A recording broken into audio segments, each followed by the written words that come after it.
Well, first of all, he was my everything.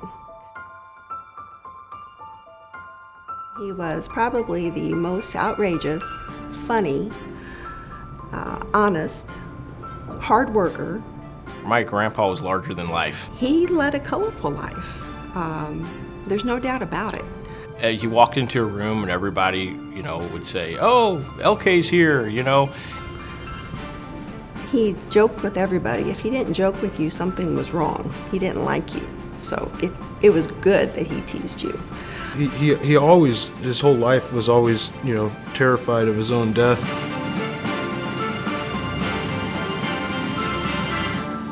Let me tell you a story, a larger-than-life story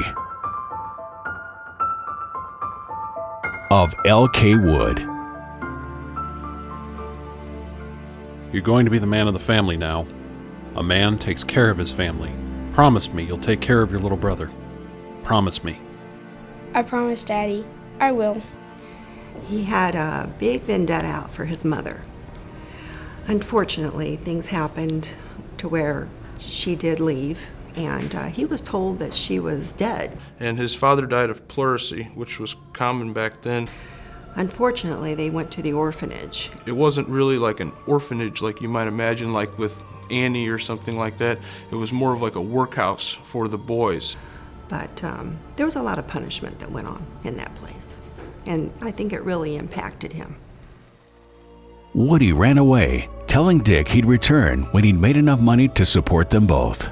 6 years later, he came back, but now he had even more family to provide for. And the country was going to war. He was just a young guy and heard that Japan attacked America. But he wanted to go and fight for his country. We always sat starry-eyed on the floor when my grandpa started talking about war stories and things like that. From India to the Himalayas, in the rear gunner. But Woody also covertly served in the intelligence corps, ferreting out thieves in uniform who put his Army family at risk. He returned home war-weary and eager for the fresh start of building his own family. One of the things that he did, he had multiple jobs. He tried to make as much money doing as many different things as he possibly could. And one of his things that he did, he was a bun popper. He drove a race car. He was a horse wrangler.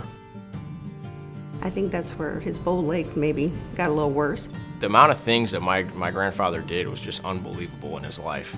He didn't learn to golf until he was 60-something. First time he went out on the course with a pro, he beat him.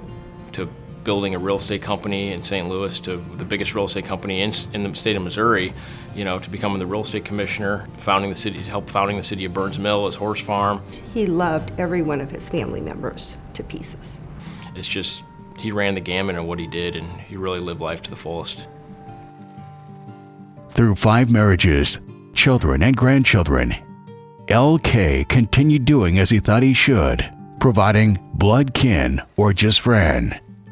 L.K. Wood touched and rubbed shoulders with a lot of people in his life. He had a blind date with Shirley Temple.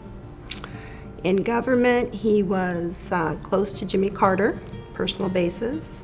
Well, L.K. was at a hotel across the street from the White House. He got a phone call. This is President Nixon, and L.K. said, "Who is this?" And he said, "This is President Nixon," and invited him to come across the street to speak with him about the current war. L.K. said to him, "I just opened this bottle of expensive champagne." And he's like, "That's fine, just grab a couple glasses and bring it with you." So he did, and off he went.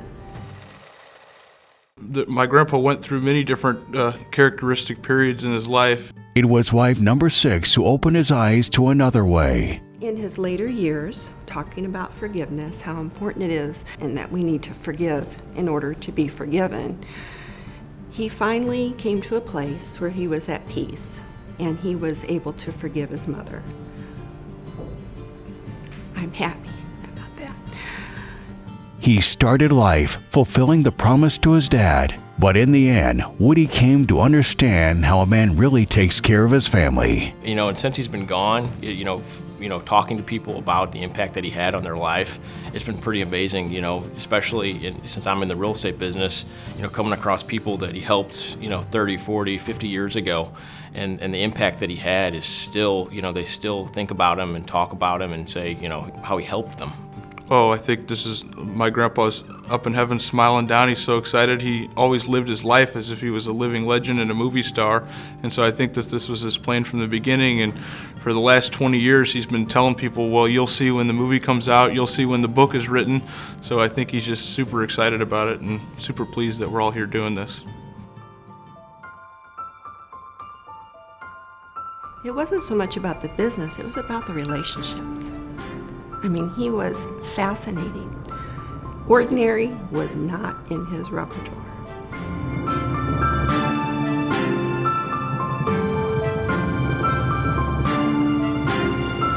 L.K. Wood, as everyone should. L.K. Wood, as everyone should. L.K. Wood, as everyone should. A larger-than-life true story of L.K. Wood. L.K. Wood, as everyone should. Woody.